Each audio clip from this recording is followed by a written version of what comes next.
Lisa with a 5x7 photo that I want to scrap today. This photo was taken of my mother and I last year. It's a summer day. It was in June. We were at a gardens that we were visiting, and I've already, I think, scrapped the page that went along with this, but I saved this particular photo out because it was just a really good shot of the two of us.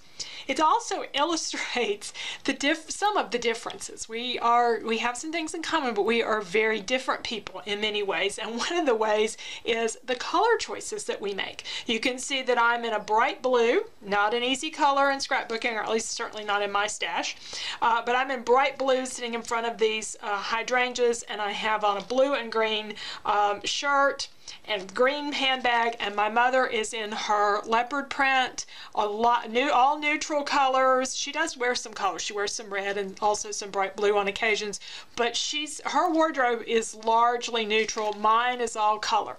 And when it comes to scrapbooking, this page would actually be a lot easier in the neutrals than it would be in the blue, but I'd like to do some of both to cover both of us. And I made the futile search through my scrapbooking stuff to see if I had anything that bright blue. I didn't think I did. So I decided to create my own color on the page. And I'm going to do that with some heavy gel medium, this really pretty stencil that I still had left laying out here from a previous project. I didn't end up using it, but I had gotten it out. So an old Crafters Workshop stencil, and some watercolors to create the colors here. And I'm not going to probably do all the ones I did on this sample, but you'll get the idea with the sample what we're going to go with. I also want to get some of the neutrals in. So when I do this watercolor, I'm going to be using some mixed media paper that comes, it's not a 12 by 12 size. So I have it cut down, I think it's 12 by 11 at the moment, and I may cut it down a little bit more than that. But what I'm planning to do with this is to put it so that there's an edge, maybe more than an inch, of the neutral showing, as well as some of the blue colors. So what I'm looking at doing is the blues and greens kind of over here, and then one of the watercolors I have is the gold colors, so sort of transitioning into the golds.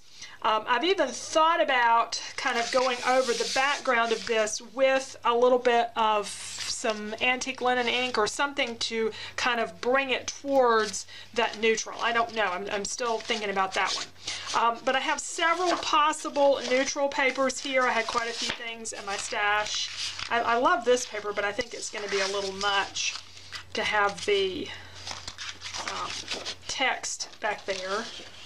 That is too gold. So it's going to be most likely one of these two, but we'll see what we need once we get this page done.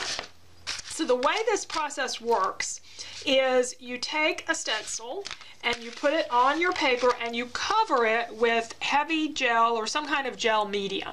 And it's like embossing. It's like embossed relief. Wherever the gel goes, once that's dried, the color won't go there. So you may get a little bit of color, as you can see that's picked up here on my background, but the majority of the color has gone in where the stencil was laying. This is the positive image of the stencil, so it's also a way to get to see what the stencil looks like. If you laid this down and just misted over it, when you pulled it away, what you would have is white where the stencil wasn't, and you'd have all your color in the negative space of the stencil. So, and very often the positive space is really what you want to see. So this is a great way to see the positive space of a stencil. So I want it a little bit to the lower right-hand corner here. And once I get started putting the gel medium over, it will stick. I just have to decide if I want to add that antique linen to it. I think I'm going to try that. If I don't like it, it's just one piece of paper. So let me see if I can find it. Here's antique linen. This is the old Distress. This is not Distress Oxide. This is the original Distress ink. And we're just going to put a little bit of this on the page. This is just going to make it slightly beige. You probably can't even tell on the camera. It's hard for me to see it in person, but there's just a little bit of beige coming here, so we're losing a little bit of that white effect. And I'm doing this rather than seeking out a piece of ivory cardstock because I know this mixed media paper will pick up the watercolors better. So yeah, this is just going to take the edge off. Now the watercolors will end up blending with this in the spaces where the watercolors hit, but where the gel medium goes, it should preserve some of this beige color. And I don't mind having a little bit of white showing. Alright, so we'll put that away, and let's do our gel medium. And I gotta go fix lunch, so this can dry while we're having lunch. Alright, so lining up my stencil here how I want it to be. That's pretty good. Okay. And then we're just coating this whole thing. Oops. Okay, that's gonna mess up.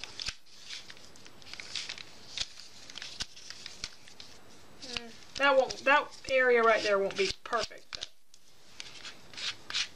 we'll make it work. Alright, now you want to take the gel medium all the way over, because you're going to have your color, whether you're doing this or watercolors or whatever, all over this whole background, and you don't want to have color in these and then suddenly a bunch of color over here on the edge where you haven't coated. So you got to coat everything. It doesn't have to be a super thick coat. You can leave some texture to it or not, however you want. So you can look and see that you have it all coated good. And then we're just going to lift the stencil right up. And then it's really obvious where it has texture. And there's a little bit I missed right down in here. I'm not going to worry about that because I'm going to have my photo over that area largely.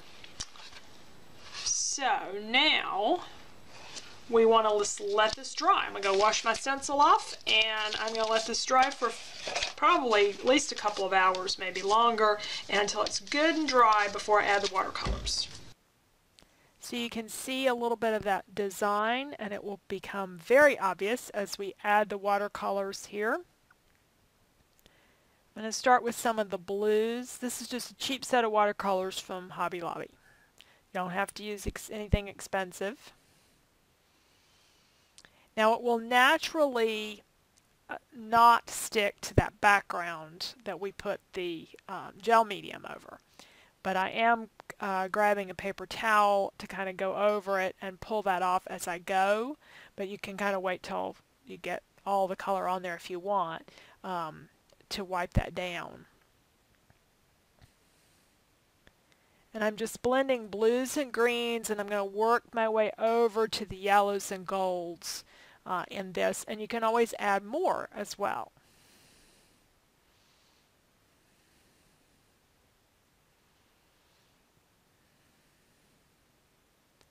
And I did end up, since I didn't clean my brush very good, I ended up with a little more of a muted tone there, so I just sort of wiped that off and went back to get a little bit more of the truer blues and greens to pick up the hydrangeas in the background of our photos. Now we're going to start to get into yellow and golds tones, because this will be coming up, the edge of this will be coming up against the gold background. And there we have that gold watercolor paper. This ends up being a little bit softer background than I anticipated. Let's see how it works as we go along.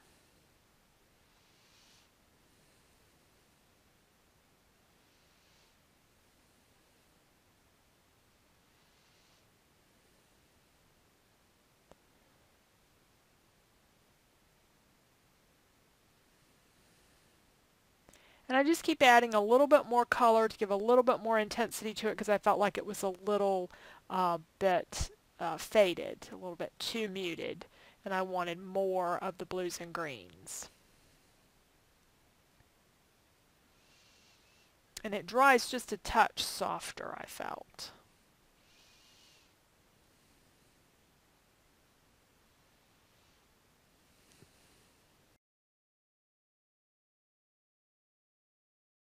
Okay, so here we are finished, and I trimmed it down some so that I was going to put it down here in the far corner, but I think I like it better up just a little bit, and go ahead and see that edge all the way around. We'll have our photo here, and I went ahead and got out my letters, and I wanted the blue for me and the gold for my mom, and the problem with the gold is it's really small. So daughter looks very large and mother looks small, even though it's in all caps. So I want to do something to make this stand out a little bit more. So I got out some gold cardstock, so I could mount it on the gold cardstock and just trim it out. That's an option. I also thought, you know, really I could do something with the fact that she's wearing black here, and I could put it on black cardstock and trim it out. I could have just used black letters. I didn't think about that at the time. But I got the gold ones out, and I kind of like the gold ones. So, but the black is pretty severe, I think. So I'm looking at another option of trying this animal print stamp on the gold. This is not enough gold paper, but we'll get an idea and see whether it would work. And turning that into something we could use. So I'm using some archival ink, and I'm just going to press this down. This gold paper isn't made anymore. It's by Stampin' Up, and they don't make it, and so I don't want to waste it. So I want to do just a little bit and see if this plan works. So that would give me something with a little bit of texture, a little fun to it. I don't know whether you would see enough of it to make it worth doing, if you get enough interest out of it. It might be better to go sideways. So let's take that. So I'm going to trim around these letters so that you can have some of that background that I stamped with the animal print, and that will make these show up. It'll add a little more weight to these letters. If I could make the blue letters smaller, I would, but that's not an option. So I'm going to have to make these letters larger, and it does work to create them larger and make them really stand out quite a bit more. Now I want to also create a pocket for some journaling, so I'm taking my watercolor page that I trimmed down, and I'm using double-sided tape to create a pocket that will allow me to slide my typed journaling in. It's about a 5 by 8 inch piece is what it ends up being, and that way, and it's hidden, so I can pull it out and read it whenever I want to. I did add a tab to the edge of the journaling, and it has a little bit of a pink border to it. So to cover that up, I'm going to use some washi tape. And then once I had the washi tape out, I thought I would use it in other places on the layout as well to add some more color and texture to the page. The other embellishments I chose were just things that I had in the blues and greens, those little flowers. I do some brads with those. And there's a heart that I found that I liked up there, and I put that kind of at the top of the M in Mother. And I just chose embellishments that I thought were pretty. There wasn't any specific significance to them, just sort of tying everything together color-wise and making for an attractive layout. I used hot glue to adhere all of these embellishments. I couldn't put the brads through because of my journaling that pulls out in the pocket that we created. Just did a little bit of washi tape down here. It almost disappears, and that's fine because this is really just for me. So a little bit more washi tape up here to balance things, and I've tried to use both colors. I think that this is a good marriage of the blues and the golds. So to me, and gold is not strictly a neutral, but it goes along with the neutral colors that Mother is wearing, and then of course I picked up these letters here. But we're very two different people in terms of how we dress and colors and things that we like. But this page is an attempt to bring those together, and I think that it works really well with more neutral things and a little bit of color on the page as well. I didn't do tons of color in the embellishments because the color really pops already, and then the words were pretty large, so and then sparkly on top of that. So I think that it gets across what I was wanting, and really better than I anticipated. I wasn't sure how well doing this neutral background was going to go with this background, but it came out pretty good. When I did with the sample, I had my colors a little darker. This was a different kind of paper, and the watercolor, actually this plain paper, the watercolor really soaked in more than it did the mixed media paper. So I got a more intense color in my sample, more curly paper, but I got a more intense color, but I think this softer color actually works a little better. I ended up covering up a lot of the blue down here. I would probably, if I were doing it again, try to get more of the blue, maybe over in this corner or something, but it pulls in those greens, and then we have some blue accents and stuff to it. So it's a nice page. It'll be pretty in my album. I might frame it for a while just to enjoy a good picture. My husband takes really good pictures of people. I do not take very good pictures of people, unfortunately. So I think it's a lack of patience on my part. Anyhow, thank you for joining me today. I hope you enjoyed the page, and I'll try to take a few more pictures, and we're doing, now that winter's coming to an end, we're doing a few more events and things where we're getting out, and I'm getting an opportunity to take multiple photographs and do some of those multi-picture pages. I hope I'll have some of those coming up over the next couple of months. Thanks for watching.